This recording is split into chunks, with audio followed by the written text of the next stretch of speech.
In this lesson, we're going to determine if something satisfies an equation. So if we have a problem like this that says determine if W equals 5 is a solution to the equation. And here's the equation, 40 equals 8W. So step 1, a number is a solution to an equation if plugging it into the equation makes the statement true. So we would need to figure out if putting this number in here will make the statement true. So plug 5 in for W and then simplify. So we put the 5 in for the W and you just multiply it out. Multiply 8 times 5. So what does that give us? That gives us 40 equals 40.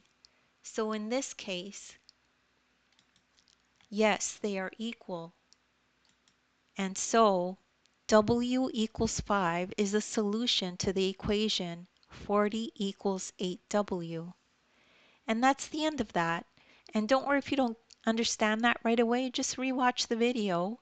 As well, you could take a look at the description. There's other videos there that are similar to this. As well, don't forget you could download the ebook. In there you'll find this exact lesson. You can follow along as you watch the video. Please make sure to like and subscribe, and thank you so much for listening.